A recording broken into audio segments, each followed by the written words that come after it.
तम पम पम झम झम झिम झिम श्रीं श्रीं द्राम द्राम धीम धीम द्रावे द्रावे नमो रते भगवते श्रीमते पवित्र जलेन जिनवेश्यामी स्वाहा। तीर्थोत्तम भवे नीरे क्षीरवार्दी रूप के स्नपिम जनान्तान जनान सर्वार सिद्धितान। ओम ह्रीं श्रीं क्लीं ऐं वरम वम वम हम सम तम पम वम वम मम मम हम सम सम तम तम पम पम झम झम झीम झीम श्रीं श्रीं द्राम द्राम धीम धीम द्रावे द्रावे नमो रते भगवते श्रीमते। ओम ह्रीं क्रोमम पापम खंडे खंडे जही जही दह दह पच पच पाचे पाचे। ओम नमो रम झम झीम श्रीं हम स जव हव पह छाम छीम छूम छे छो छम छ छ्वीं राम रीम रूम रीम रोम रम रह द्राम द्रीम द्रावे द्रावे नमो रते भगवते श्रीमते ठ ठ अस्माकं संत श्रोमणीय आचार्य गुरुवर विद्यासागर जी महामुनिराज संघस्य श्रीमान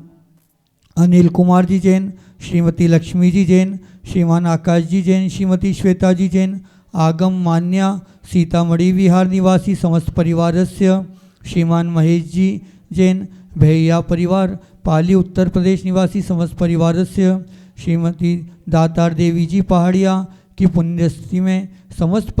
परिवारजन श्रीमान महेश जी, श्रीमती ललिता जी कुचामन सिटी राजस्थान निवासी समस्त परिवारस्य श्रीमान स्वप्निल जी काड़े समस्त परिवारस्य श्रीमान हुकुम जी बूरे समस्त परिवारस्य सकल दिगंबर जैन समाज सिरपुरस्य श्रीरस्तु सदास्तु। चतुर्गति के दुखों का वर्णन प्रत्येक आचार्यों ने किया है। इसी श्रृंखला में त्रियंच गति के दुख के कुछ बिंदु खास तौर से पंडित दौलत राम जी ने अपने ग्रंथ छेढ़ाला में प्रस्तुत किए हैं। उनके अनुसार यह है, निकष भूमि जल पावक भयो पवन प्रत्येक वनस्पति थयो दुर्लभ लहि ज्यों चिंतामणि त्यों पर्याय लहि त्रस्तणी लट पिपील अली आदि शरीर धर धर मरो सही बहु पीरे। इन बिंदुओं को अपन देखें तो सबसे पहले निगोद के दुख हमारे सामने आते हैं। त्रियंच गति के जीव निगोद में अवश्य जाते हैं। तो जो निगोद में जीव जाते हैं उनके जन्म मरण जो होता है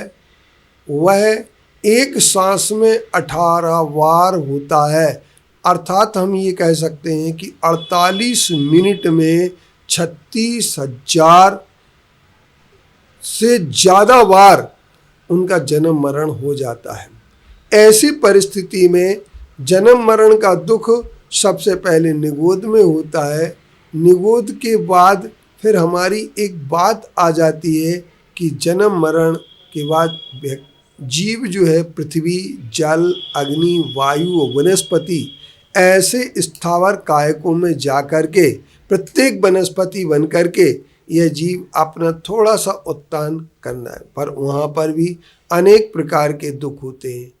और अगर त्रिश पर्याय में जाता है तो कभी लठ बन जाता है, कभी पिपील के चींटी बन जाता है, कभी मच्छर बन जाता है, कभी ये सब बनने के बाद उसे दुखी दुख होता है। अब अगर पंचेंद्रीय जीव भी बनता है तो पंचेंद्रीय जीव बनने में दुख के ठंड के दुख हैं, गर्मी के दुख हैं, और कभी कभी जो अगर मन के बिना ये जीव रहता है तो कुछ ऐसे पंचेंद्रीय जीव होते हैं त्रियंच गति के जो मन के बिना रहते हैं, और मन के बिना होने के कारण से उनकी अज्ञानता का उन्हें दुख मिलता है।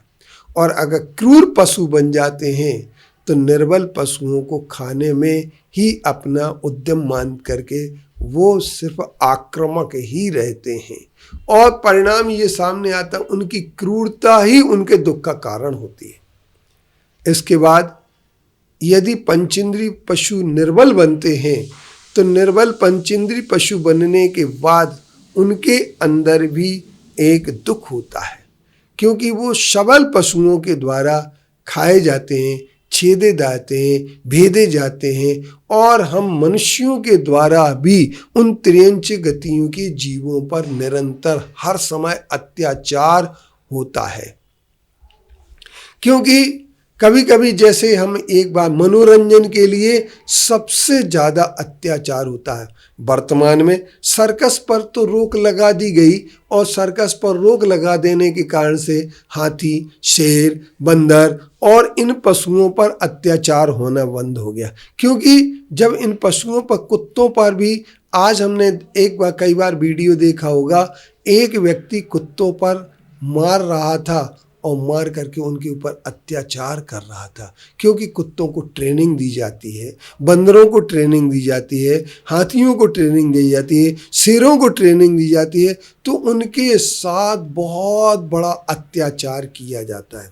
फिर इसके उपरांत जल्लीकट्टू जैसे त्योहार आते हैं जिनमें मनोरंजन होता है, गाड़ी दौड़ होती है, बुल